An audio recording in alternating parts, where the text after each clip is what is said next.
Welcome back. Lahore में जमात इस्लामी के धरने का आज छठा रोज़ है। शुरका का कहना है जब तक हुकूमत पेट्रोल लेवी वापस नहीं लेती, महंगाई का खात्मा नहीं होता, एहतजाजी धरना जारी रहेगा। मजीद जानेंगे लाहौर से हमारे नुमाइंदे अलमास अहमद खान से। में पेट्रोल लेवी के खिलाफ जमात इस्लामी पाकिस्तान का धरना आज छठे रोज़ में दाखिल हो गया है। मुख्तलिफ शहरों से, मुख्तलिफ अज़लास से आए हुए लोग हैं। इस वक्त हमारे साथ डीजी खान से आए हुए कुछ दोस्त हैं, इनसे बात करते हैं। पेट्रोल लेवी हुकूमत वापस नहीं लेती तो क्या होगा? पेट्रोल लेवी ख़त्म नहीं होती, महंगाई कम नहीं होती, बिजली के बिल कम नहीं होते, उस वक्त तक हम बैठे रहेंगे। हमारे बच्चों की तलीमें खत्म हो गई। किस लिए खत्म हो गई? ये महंगाई की वजह से। अमीर जमात इस्लामी हाफिज नईम रहमान साहब जब भी अपील करेंगे, पीछे भी काफिले आने के लिए बहुत से इंतजार पे बैठे हुए हैं। इनका ये कहना है कि जब तक हुकूमत यहाँ से पेट्रोल लेवी का खात्मा मुकम्मल नहीं करती और पेट्रोल सस्ता नहीं हो जाता, फिर ये यहाँ से उठेंगे, वरना लॉन्ग मार्च इस्लामाबाद भी जाने के लिए तैयार हैं। जी, जमात इस्लामी कराची के अमीर मुनिम जफर कहते हैं हमारा धरना मजलूम आवाज़ की आवाज़ बन गया है। कराची के लोगों को इंसाफ नहीं मिल रहा। हुक्मरान जान लें, अवाम का समंदर ऐवानों का रुख करेगा तो भागने का भी मौका नहीं मिलेगा। पेट्रोलियम लेवी के खात्मे के लिए धरना शुरू किया। आज ये धरना मजलूम अवाम की आवाज़ बन गया है। मजलूमों की आएँ, चाहे वो सिंध हुकूमत हो, चाहे वफाकी हुकूमत हो, ये तुम्हारा पीछा करेंगी। छोटे छोटे बच्चे गटर में गिर जाते हैं। गुज़श्ता साल 19 वाक़यात हुए सिर्फ शहर कराची में। हम 21वीं सदी में जी रहे हैं। लोग परेशान हैं, बच्चा अगवा हो गया, कातिल गिरफ्तार नहीं हो रहा है, बच्चे गटरों में गिर रहे हैं। 28,000 वाक़यात पेश आए हैं जनवरी से लेकर आज तक, कुत्ते के काटे के वाक़यात। ये तो कराची के 3 अस्पतालों ने रिपोर्ट किए हैं। ये हुकूमतें आनी जानी चीज़ हैं। जब आवाम का बिखरा हुआ समंदर तुम्हारे ऐवानों का रुख करेगा तो तुम लोगों को भागने का मौका भी नहीं मिलेगा। कराची के इलाके गुलशन सिकंदराबाद से 4 माह कबल लापता होने वाली 2 साला ज़ैनब ताहाल बाजियाब न हो सकी। अहले खाना के मुताबिक वाक़े की FIR दर्ज कराई जा चुकी है। वालिदैन इंसाफ के हुसूल के लिए जमात इस्लामी के धरने में पहुँच गए। तफसीलात जानते हैं अनवर खान से। सिकंदराबाद थाना जैक्सन की हदूद से लापता होने वाली 2 साला ज़ैनब को 4 माह से ज़्यादा का अरसा गुजर चुका है। उनके अहले खाना की जानिब से FIR भी दर्ज करा चुकी है। ताहाल इस 2 साला बच्ची को बाजियाब नहीं कराया जा सका। इनके वालिदैन अहले मोहल्ला के हमरा इस वक्त जमात इस्लामी के धरने के अंदर मौजूद है। वालिदा हमारे साथ मौजूद है, बच्ची की उससे गुफ्तगू करते हैं। जी, आप ये बताइए कि किन लोगों पे आपने इल्ज़ाम आयद किए थे? कुछ लोग बाजियाब हुए, कुछ लोग पकड़े गए? 4 लोग पकड़वाए थे, सब छूट गए। गुजारिश करती हूँ कि मेरी बेटी की आवाज़ बने और हमारी मदद कीजिए मेरी बच्ची को लाने के लिए। ज़ैनब के वालिदैन उनके अहले खाना शिद्दत गम से निढाल हैं। अहले इलाका में मौजूद हैं, उनसे गुफ्तगू करते हैं। बदकिस्मती हमारे पुलिस हमारे साथ ताउन नहीं करते, इसलिए जमात इस्लामी के धरने में आ गए। उन्होंने आला हुक्काम से ये अपील की है कि उनकी बेटी की बाजियाबी के लिए फौरी इक़दाम किए जाएँ और आज ये जमात इस्लामी के धरने के अंदर शरीक हुए हैं इस उम्मीद के साथ कि यहाँ से इंसाफ की आवाज़ इनके लिए शायद उठ सके। जी, जेलों में गुज़श्ता रोज़ की बारिश से मुतअद्दिद आबादियाँ ज़ेरे आब आ गईं। कुछ मुतासरीन को रिलीफ कैंप मुंतकिल किया गया, जबकि ज़्यादातर अफराद ने रात खुले आसमान तले गुजारी। मज़ीद बताएंगे नवीद भट्ट। रोज 6 घंटे की मुसलसल बारिश ने जेलम बाढ़ में तबाही मचा दी थी। कोठा पुराना की कदीमी पुली है, बरसाती पुली है, वो टूटने से जो लंगरपुर का पानी है वो यहाँ आबादियों में दाखिल हुआ था। मैं इस वक्त रशीदाबाद के इलाके में मौजूद हूँ। मेरे तबाही आप देख सकते हैं, यहाँ घर जो पानी में डूबे हुए हैं। इंतजामिया ने रात गए यहाँ के मुतासरीन को एक सरकारी स्कूल में मुंतकिल किया था, जहाँ पर उनको खाना वगैरह भी दिया गया, रिहाइश भी दी गई थी। लेकिन मुतअद्दिद जो मुतासरीन थे वो रात उन्होंने खुले आसमान तले गुजारी है। हमारे साथ कुछ यहाँ पे शहरी मौजूद है, इनसे हम बात करते हैं। लोग घरों के अंदर बंद हो गए हैं, बाहर निकलने का रास्ता कोई नहीं है, सामान भी गया है, काम कोई नहीं हो रहा। कुछ सामान सारा तबाह हो गया है, रात बाहर गुजारी है। रात इन्हें मुतासरीन को रिलीफ कैंप में तो मुंतकिल किया गया था, मगर निकासी आप के लिए यहाँ पे कोई इकदाम ना उठाए गए हैं। इनका मुतालबा यही है कि जल्द अज जल्द पानी को निकाला जाए और इन्हें सहूलियात फराहम की जाए। कॉल सेंटर से गिरफ्तार 671 गैर मुल्कियों को फौरन ब्लैक लिस्ट में डालने का फैसला। जुल्करनैन हैदर मजीद तफसीलात से हमें आगाह करेंगे। बताइए जुल्करनैन। जी बिल्कुल, अब जो 671 गिरफ्तार किए गए हैं गैर मुल्की, जिनमें चीन के भी हैं, थाईलैंड के हैं, इंडोनेशिया के हैं, शुमाली कोरिया के भी हैं, उनके नाम जो है अब फौरन ब्लैक लिस्ट में डालने का फैसला किया है और इस हवाले से जो कागजी कार्रवाई है वो शुरू कर दी गई है। अब गैर कानूनी सरगर्मी में मुलविस जो गैर मुल्की हैं, जो इनके मकामी जो लिंक से यहाँ पर जो इनके सहूलतकार थे, उनके खिलाफ भी तहकीकात करने का फैसला किया है और दफ्तर खारजा के जरिए इन गैर मुल्कियों के ममालिक में भी जराइम से मुतल्लिक इन्हें आगाह कर दिया गया है। पाकिस्तान में ये लोग फ्रॉड, ब्लैकमेलिंग समेत दीगर जराइम में मुलविस थे और ऑनलाइन فاش مواد کی عالمی سطح پر فروخت میں بھی ملوث تھے. اب ان کو جو ہے بلیک لسٹ کرنے کا فیصلہ کیا. بہت شکریہ. سوابی کے علاقے مانکی روڈ پر ڈمپر اور رکشے کے تصادم میں 4 افراد جاں بحق اور 3 شدید زخمی ہو گئے. لاشوں اور زخمیوں کو اسپتال منتقل کر دیا گیا. پولیس کے مطابق حادثہ ڈمپر ڈرائیور کی غفلت اور تیز رفتاری کے باعث پیش آیا.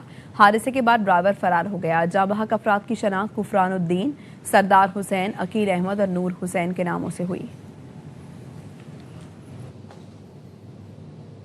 کراچی میں ٹول پلازا لنک روڈ کے قریب مسافر کوچ اور ٹرک آپس میں ٹکرا گئے. 2 مسافر ہلاک اور کئی زخمی ہوئے. 2 زخمیوں کی حالت تشویشناک بتائی جا رہی ہے. ریسکیو حکام کے مطابق بس کا اگلا حصہ ٹرک سے ٹکرا کر مکمل تباہ ہو گیا. مزید 2 زخمیوں کو طبی امداد کے لیے اسپتال منتقل کر دیا گیا.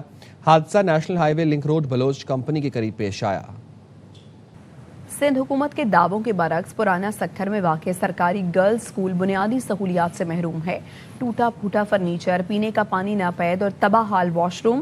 گرمیوں کی چھٹیوں میں چور پنکھے اور تار بھی لے اڑے. شدید گرمی میں طالبات اور اساتذہ کو انتہائی پریشانی کا سامنا ہے. سلیم سہتو کی رپورٹ میں دیکھیے. پرانا سکھر میں قائم گورنمنٹ گرلز ایلیمنٹری اسکول سیدہ فاطمہ میں سہولیات کے فقدان کے باعث تدریسی عمل سخت متاثر ہو رہا ہے. اسکول میں فرنیچر کی کمی اور پینے کے پانی کا مناسب بندوبست موجود نہیں. اس کے علاوہ واش رومز میں پانی کا انتظام نہ ہونے کی وجہ سے طالبات اور اساتذہ کو سخت مشکلات کا سامنا کرنا پڑتا ہے. ہمارے اسکول میں نہیں پانی ہے، نہیں لائٹ ہے، موٹر نہیں ہے، پانی بھی نہیں ہے ہمارے اسکول میں، پنکھا بھی نہیں ہے. گرمیوں کی چھٹیوں میں کلاس روم سے پنکھوں سمیت بجلی کا سارا سامان چوری ہو گیا. پنکھوں کے بغیر گرمی کے اس موسم میں طالبات کو پڑھائی میں مشکلات پیش آ رہی ہیں، جبکہ کئی طالبات گرمی لگنے سے بیمار بھی ہو چکی ہیں. ہماری جو کلاس فیلوز ہیں وہ بیمار ہو چکی ہیں. کسی کو بخار ہو گیا تو کسی کے سر میں درد ہے، وہ اسکول نہیں آ رہی ہیں. موٹر چوری ہو چکی ہے اور جو الیکٹریسٹی اس کی وائرنگ چوری ہو گئی ہے. سمر ویکیشنز میں ہم کمپلین بھی کرتے رہے ہیں لیکن وہاں پہ کوئی سنوائی نہیں ہوتی ہے. سرکاری اسکولوں میں سازگار تدریسی ماحول اور سہولیات کی فراہمی کے حکومتی دعووں کے برعکس اس اسکول میں بنیادی سہولیات کا فقدان حکومتی دعووں پر سوالیہ نشان ہے. اسکول کی طالبات اور اساتذہ نے حکومت سندھ اور محکمہ تعلیم کے اعلیٰ حکام سے مطالبہ کیا ہے کہ طالبات کو سازگار اور بہتر تعلیمی ماحول میسر کرنے کے لیے اسکول میں تمام تر بنیادی سہولیات فراہم کی جائیں. کیمرامین شاہ ولی خان کے ساتھ سلیم سہتو، ARY نیوز، سکھر. کراچی میں مارکیٹنگ، ایڈورٹائزنگ اور میڈیا انڈسٹری سے وابستہ ماہرین ایک پلیٹ فارم پر جمع ہوئے. ایڈویژن 2026 کا 3را ایڈیشن مستقبل کی مارکیٹنگ، جدید ٹیکنالوجی اور نئے آئیڈیاز پر گفتگو کی گئی.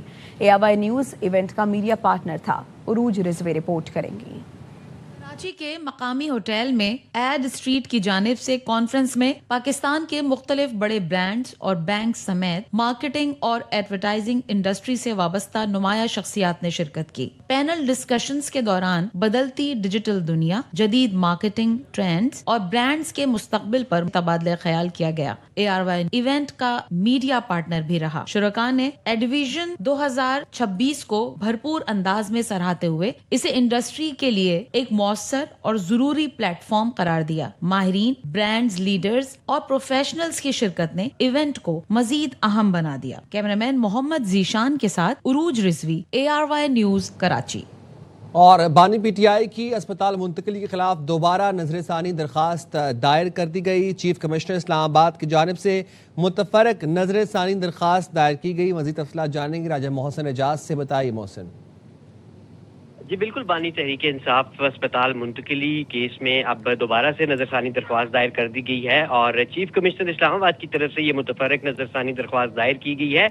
نئی درخواست میں رجسٹرار آفس کے اعتراضات کو دور کر کے اسے دوبارہ دائر کیا گیا ہے. درخواست میں یہ کہا گیا ہے کہ اسپتال منتقلی کے عدالتی فیصلے میں سکم ہے. عدالتی فیصلے میں جیل رولز 1978 کو نظر انداز کیا گیا. مرکزی کیس میں بھی ہمیں جو فریق ہے وہ نہیں بنایا گیا. متفرق درخواست منظور کر کے نظر ثانی کی اجازت دی جائے اور جو 18 اگست کا فیصلہ ہے سپریم کورٹ آف پاکستان کے 3 ممبر بینچ کا، جس میں بانی PTI کو اسپتال منتقل کرنے کا کہا گیا تھا 2 دن کے اندر، اس پر نظر ثانی کی جائے. اچھا راجہ محسن اعجاز، یہ بتائے گا کہ اس سے قبل جو چیف کمشنر اسلام آباد نے درخواست دائر کی تھی نظر ثانی کی، اس میں اور اس درخواست میں کیا فرق ہے؟ देखिए, कुछ पेपर बुक्स और कुछ टेक्निकल नोयत के एतराज़ात थे। सुप्रीम कोर्ट ऑफ पाकिस्तान में दरख्वास्त दायर करने का एक तरीक़ाकार होता है, उस तरीक़ाकार पर वो दरख्वास्त पूरी नहीं उतरती थी, ऐसा हमें बताया गया था AOR ऑफिस ज़राए की जानिब से। और बाद में ये गुज़िश्ता रोज़ जो वज़ीर मुमलिकत बराए कानून है बैरिस्टर अकील मलिक, उनकी जानिब से भी ये एतराफ़ किया गया था कि टेक्निकल नोयत के एतराज़ात हैं और छोटे एतराज़ात हैं जिन्हें दूर करके ये दरख्वास्त दोबारा दायर की जाएगी। वो पेपर बुक्स कंप्लीट कर ली गई हैं और टेक्निकल नोयत के एतराज़ात दूर कर दिए गए हैं और अब 18 अगस्त का जो फैसला है उस पर दोबारा से ये कहा गया है कि नज़रसानी की जाए। ठीक है, बहुत शुक्रिया जय मोहसिन एजाज। और बानी PTI की अस्पताल मुंतकिली के खिलाफ दोबारा नजरसानी दरख्वास्त दायर कर दी गई। चीफ कमिश्नर इस्लामाबाद की जानिब से मुतफरक नजरसानी दरख्वास्त दायर की गई। मुतफरक नजरसानी दरख्वास्त रजिस्ट्रार ऑफिस के एतराज़ात दूर करके दायर की गई। अब तक के लिए इतना ही। देखते रहें RY न्यूज़।